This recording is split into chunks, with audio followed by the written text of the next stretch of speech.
Hi friends, I'm Olga Koelsch and welcome to my studio. Today we are going to paint.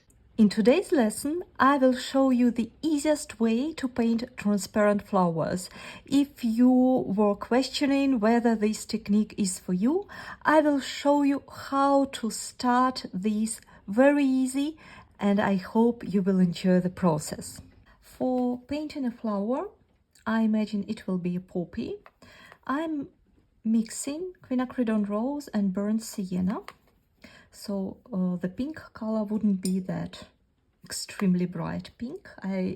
That's my personal preference. I like a little bit dusty colors, and we need to create pretty transparent watery mix. I bathe my brush in my palette, and I imagine that here will be a flower center, and I start to paint first petal.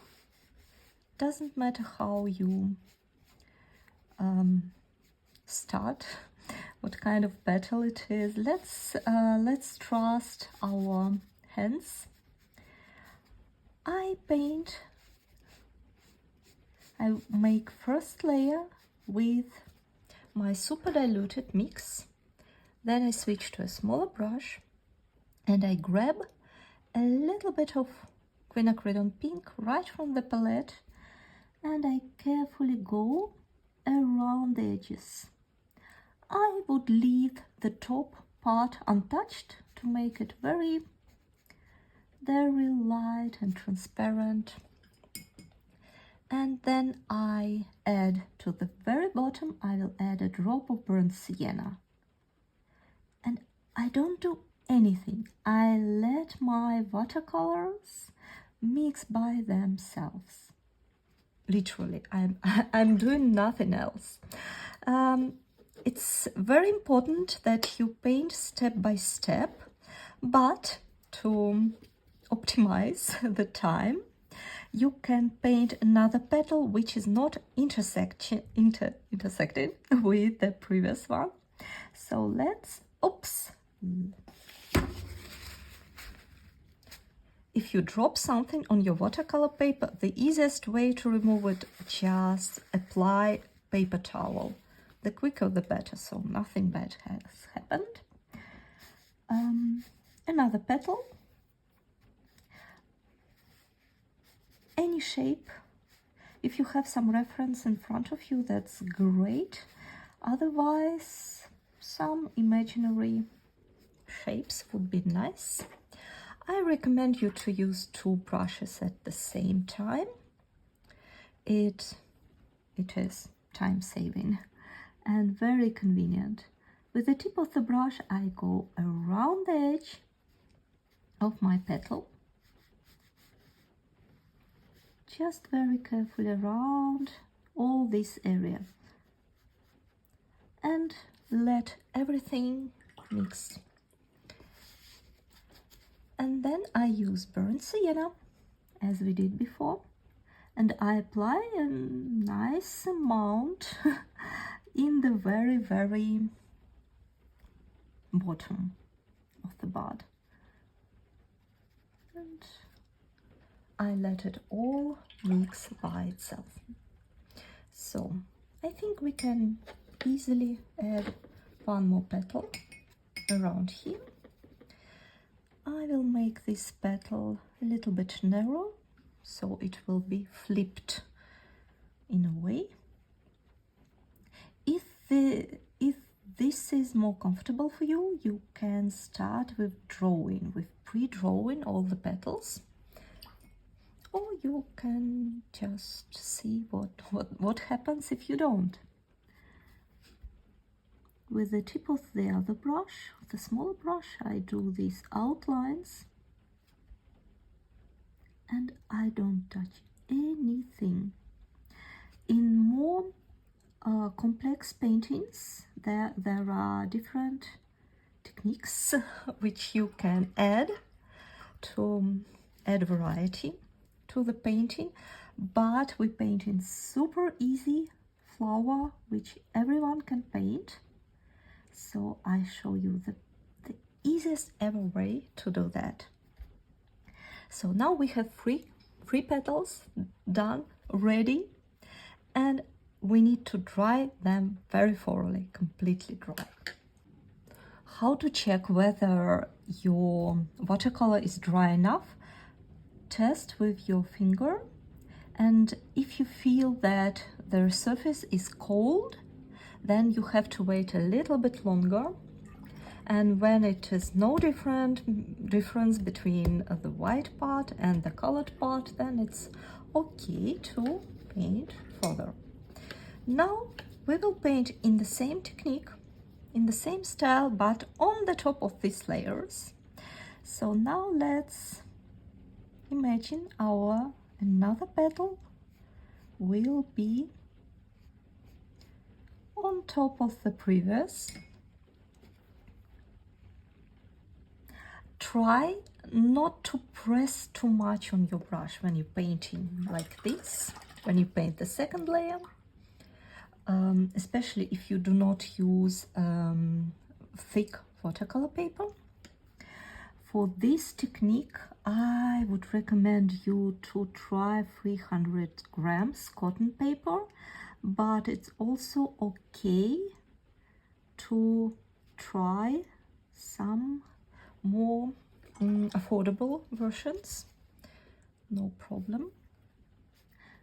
Same principle. I'm outlining with the same color, with the pink color, and then I add a little bit more into the bottom, a little bit more burnt sienna to the bottom, and I don't touch anything else. And let's paint one more petal. The more diluted you will be able to create your mix, the better will be the contrast between bold outlines and the transparent petals. So really diluted. It should be more painted with water than with the color. Now let's place another petal.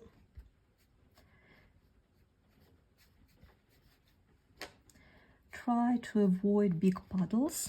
To avoid that, just tap your brush on your paper towel. Be careful with the bottom part. And then switch to another brush. Do some outlines.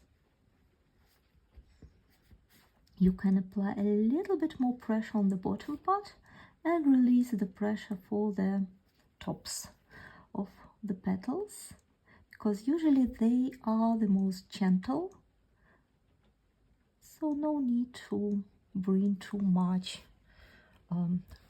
brightness, too much boldness there. Wash your brush and apply burnt sienna. Instead of burnt sienna, here can be blue color. Green color would be also great, because then it transition very organically into a stem. And now let's see. I would like to add one more last petal, very small one. Here on this side, I want it to be a little bit looking a little bit aside. That will add some move to our painting. And you see here our burnt sienna from the previous petal. It mixes with the petal area, with the new petal area, which is fine completely.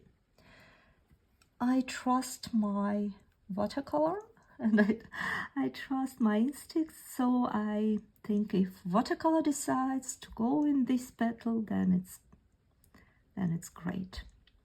So we are outlining this petal. When you do outlines, don't go too much into the water.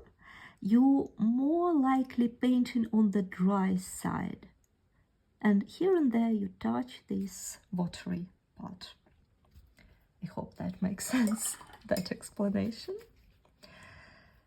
And sometimes not sometimes, just add burnt sienna. I like this combination of pink and brown. And now I would like to add some green touch into all the stem. I use phthalo green. You can use any green you have. I want to show you examples on the most regular palette, because usually those colors, they are presented in each and every palette. So phthalo green, but that would be super bright, so I mix it with burnt sienna. You see, I used just 3 colors, and I like these dusty ideas. So now let's paint this ovary part for the flower. You can just carefully make this spot. And the more thinner and the more curvy you will be able to paint the stem, the better. Somebody recommends, some artists like to paint it in one line. I usually prefer to paint in small steps, because like this I have better control on my brush strokes, and I still able to make some changes, turn the stem how I would like.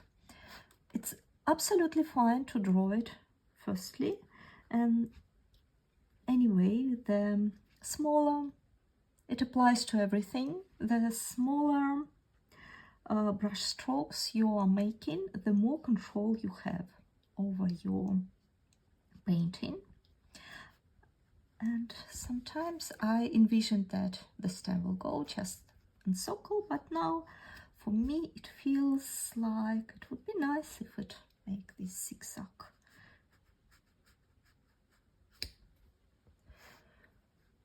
So this is basically it. Our flower is ready. You can add maybe one more stem or small little greenery around as a nice little detail, because everything, each and extra details bring your individual touch, brings some interesting ways to look at your flower. As a super last touch, only if it is really dry, you can take burnt sienna, and with tapping moves you fill in this inner part, which we usually do not see in the flower pollen area, just a little bit. We don't go into details, just like this is great. And if you're a brave person, and I hope we all are, more or less, you can take quinacridone rose, relatively medium, not too transparent, not too bold, and then add a few splashes into your painting. And I think this is it. I hope you like it. Thank you so much for painting with me. I hope you enjoyed the process. Please leave me some feedback and comments what you would like to paint next. I read each and every comment from you and very thankful for your support. See you next time. Bye bye.